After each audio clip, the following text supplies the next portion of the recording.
Nigerians, it don't happen. The whole truth don't finally come out. For the sake of peace, make we not share this go where Governor Soludo dey, the current governor of Anambra State, because this lawyer don't expose the bitter truth, a lot of things from inside this particular video.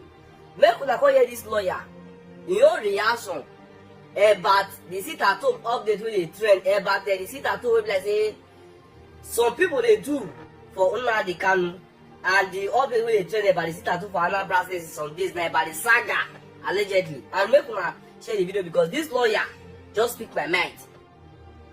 I did not expect Soludo to back down. His backing down will affect his ego, and he's a man with big ego. Then we ask ourselves, what is the reason for the sit-at-home? Why did it start? It started because sit-at-home is one of the elements of civil disobedience. That is to make a point and say we are not satisfied with the way the system is being run. The system where you have government cornered with total or whole exclusion of a people. Just about yesterday, although I have not confirmed it, they released the names of 16 new directors of Central Bank. 13 were Yoruba, 3 were not. 1 was Edo, and I think another one looks like an Igbo name. That is the question of sharing in this country. It brings about dissatisfaction of everybody. You have a situation where you appear to have no hope at all in the system. So people are bound to protest. So sit-at-home started as a protest. Then, and it was also a point to register to the powers that be that we are here. We have an objective. We are doing this, and we want this thing to come to your attention.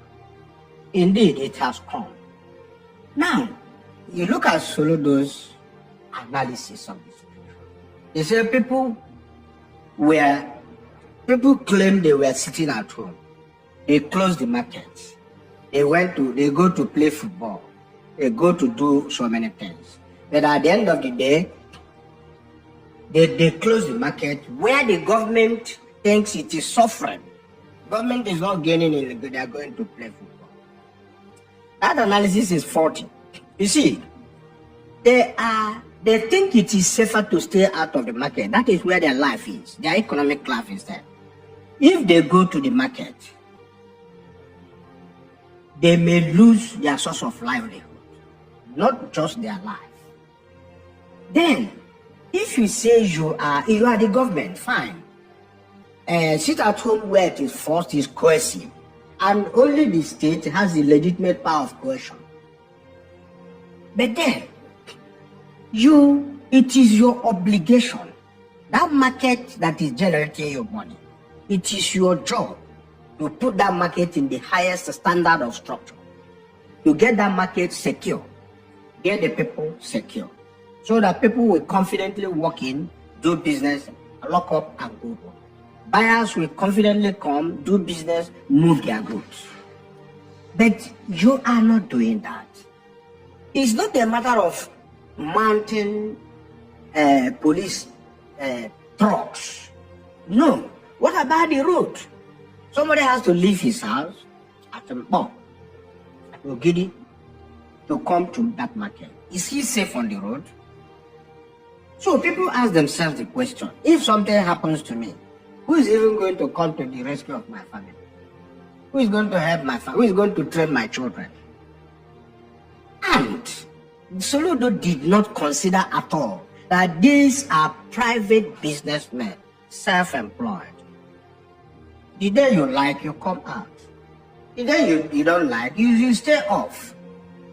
You are not a slave worker. For instance, I am a legal practitioner, private legal practitioner. You can bring a matter to me, and I'll say I won't do it. You cannot say I must do it because I'm a lawyer. I may not even listen to you. I may just take a look at you and say I'm sorry. It's clear we're going into the realms of legality of this enforcement of the ban. But I want to hook on what you said. They feel and they fear that if they go into the markets, they would not only lose their lives, but their livelihoods as well. What do you mean by lives and livelihoods? I mean lives and livelihoods because they go into the market. How does that connect? Yes. The enforcers, that's the sit-at-home enforcers, they are still there. The government that is punishing people for closing their market have not flushed them out in all the bushes. They are still in bushes in Anambra State, Nihiala, and the rest of them. But Governor Soludo or Professor Soludo said that Anambra State is one of the safest states in Nigeria at this point in time. So why the whole back and forth then? No. When you say safest state, that is a qualification that should be offered from a government.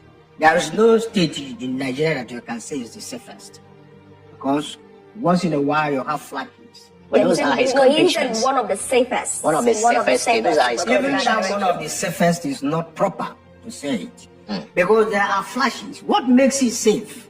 Safer than any other state. They always track back to the last Yuletide, just the concluded 25 December Christmas period, that there was no sign of any indulgence of these perpetrators perpetrating evil in Anambra State. So it was a safe Christmas for the Anambra. So, I think that's one of his convictions, that Anambra State is now one of the safest states in Nigeria. No. You see, it is not something to gloat about.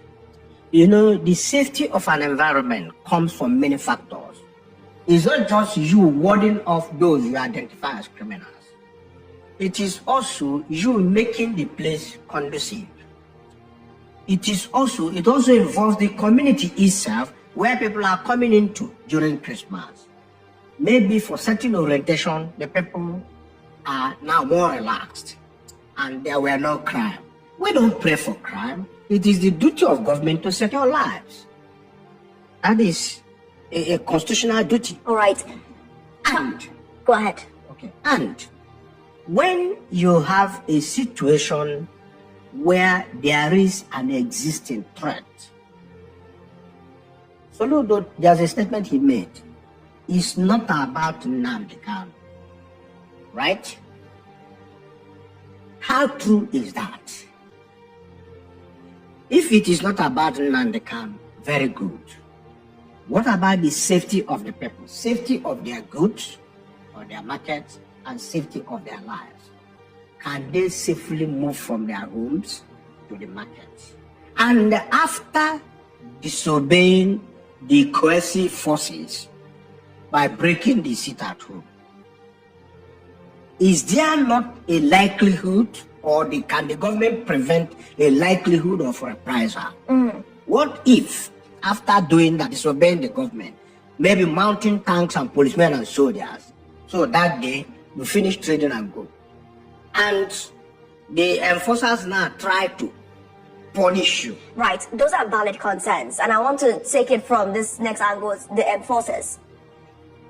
Sit-at-home enforcers, when you think of them, you think of machete wielding, cutlass wielding, stick holding people that say, why are you here? Go back. Or we know what we knew then as the unknown. God wielding, yes. Then unknown gunmen, the attacks we saw on the roads and the rest. So I was trying to explain to the SP Tochukwu Ikenga, the first PRO in Anambra State, and I said to him, I once went to the Obeti markets. This was early last year. And it was on a Monday. I was trying to monitor the shutdown of some shops by NAFDAC, and one of the traders there, he was disgruntled because his shop was sealed as well. I was trying to gather information about if he felt he was unfairly treated or if he was really selling fake alcoholic drinks. Very invasive questions, yes. But he said, you're even lucky you are safe coming here to do this on a Monday. That you're even asking me, you're even coming to the market on a Monday for this, but I advise you and your crew to go. And he continued to challenge my cameraman and, you know, all of that. So we got what we needed and then we left. But this was early last year, 2025. And I told the PRO, I said, what is the government doing about those people who are within the market? They don't carry sticks, guns, and machetes, but they are also monitoring people and telling them that don't come out. They said, they all say. You know, the narrative. So could you put into perspective the various categories of the state-at-home forces? Okay. You see, when he said it's not about Nnamdi, he was pointing out something.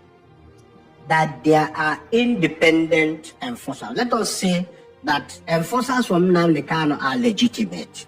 Because let us just confer on it a certain legitimacy. That it owns that declaration, sit at home. But there are freelancers, freelance violent men, who for certain criminal reasons, we want to cheat on that